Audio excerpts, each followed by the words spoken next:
Interesting facts about famous people.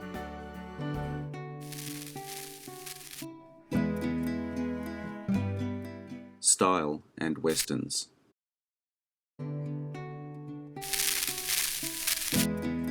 As kids who loved western movies, we boys would love the look, the hats, the outfits, and the mannerisms of the cowboys and characters that populated our favourite genre. John Wayne had his swagger, Clint Eastwood had his silent but deadly persona. Westerns themselves started becoming more aware of their look and style. Spaghetti westerns would be a case in point, to the extent that the style in westerns has become a character in the movies. Today, we will take a look at some westerns that depict a unique style. If you enjoy this video, hit the notification button to get my new videos. If you want to check out my many other videos, head over to my channel. The link is in the description. Please take a moment to like and subscribe to the channel as well. I appreciate it. Let's get into it in no particular order.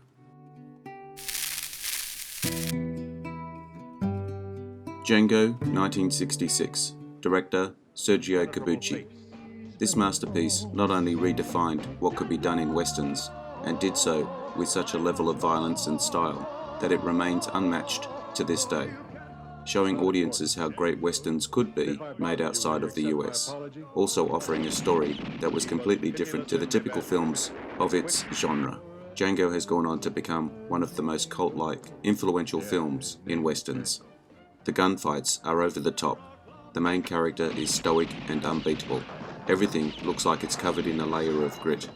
A film that takes on the well-worn tropes of westerns and puts them through the lens of Italian exploitation cinema. Too bad, Maria. Capable of a tender, hopeless love which could only last a day, but a day which was worth all eternity.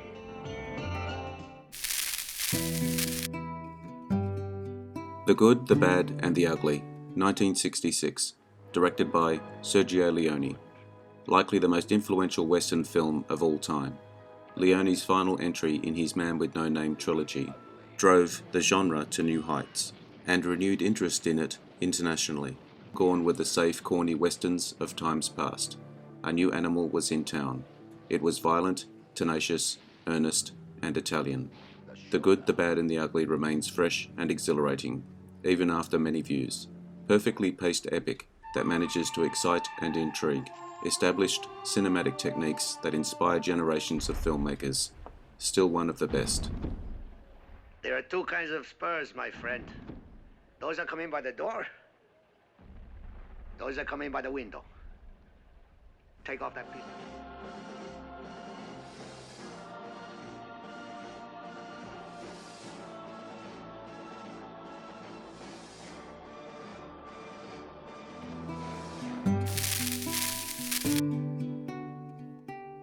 If You Meet Sartana, Pray for Your Death, 1968, directed by Gianfranco Parolini.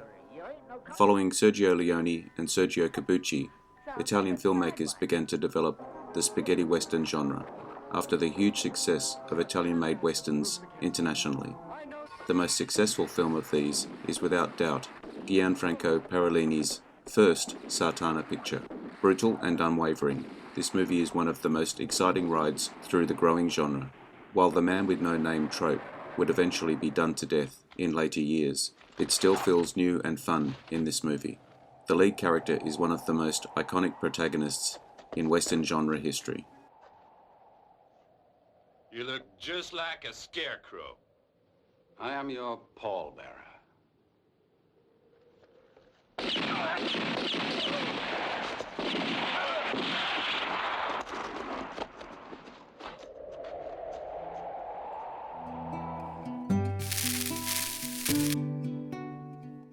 Once Upon a Time in the West, 1968, directed by Sergio Leone.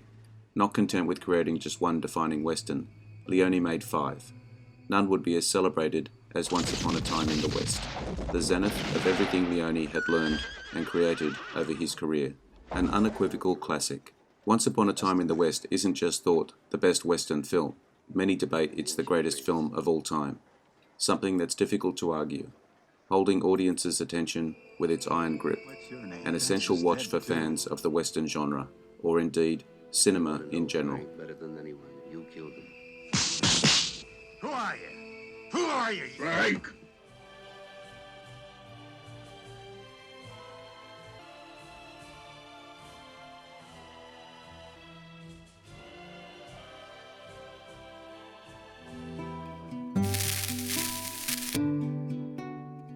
El Topo, 1970, directed by Alejandro Jodorowsky, well known for his surreal, often shocking pictures, pushing the edges of what cinema is capable of.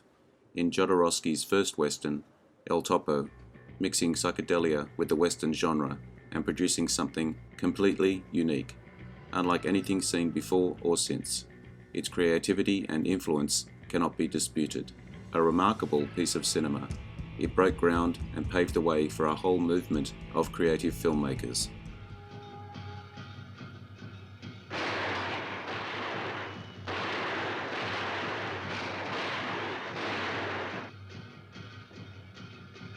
El Topo is monstrous.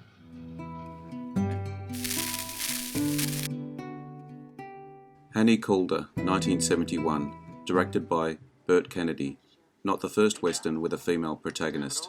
It was certainly the first to be a gritty and in line with the exploitation-led renaissance the genre was going through at the time.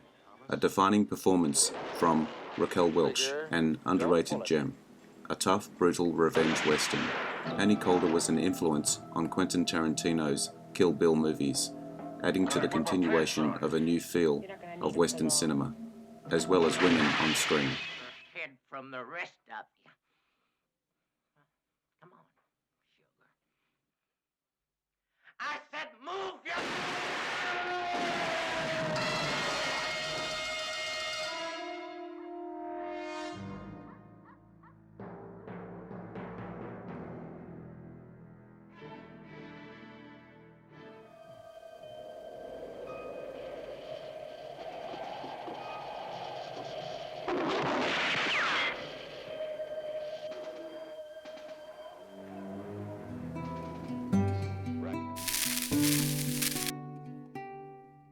Dead Man, 1995, directed by Jim Jarmusch, featuring a memorable performance from Johnny Depp.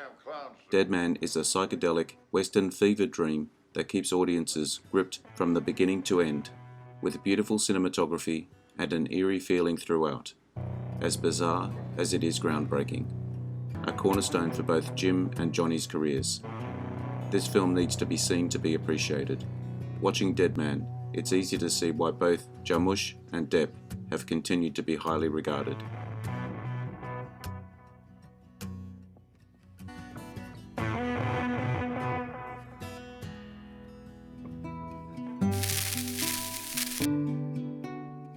The Quick and the Dead, 1995, directed by Sam Raimi.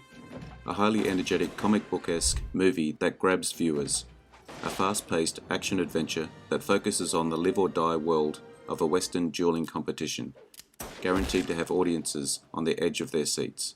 The visual styling that he had honed in the Evil Dead series, Raimi found something that looks and feels genuinely different from other Westerns. It pays homage to a lot of tropes of the genre, doing so in a way that feels exciting and never stale.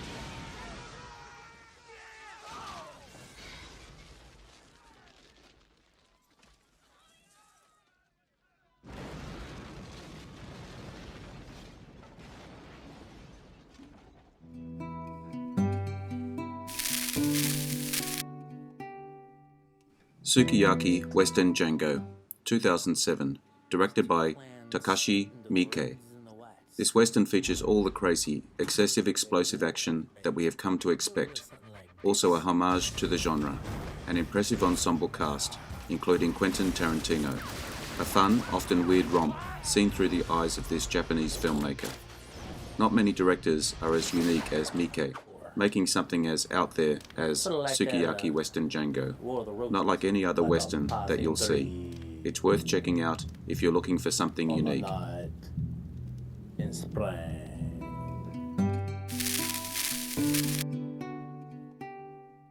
Django Unchained, 2012, directed by Quentin Tarantino. a tribute to the Western genre, and Italian Django films, considered one of his best. A masterfully crafted next step for the iconic director. There are few films, even fewer filmmakers, that can mix exploitation-style cinema with such production values as seen in Django Unchained.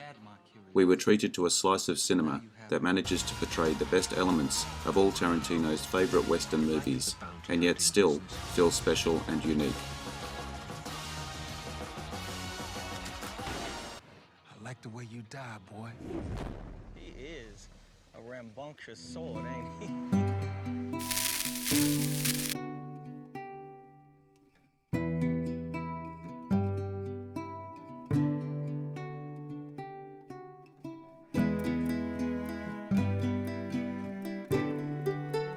I hope you enjoyed the video. Let me know what you think in the comments. I appreciate your likes and subscribers. Hit the notification button to get my new videos. Take a look at my channel and check out my Facebook page. The links are in the description. I am Wrangler. Bye for now. See you again soon.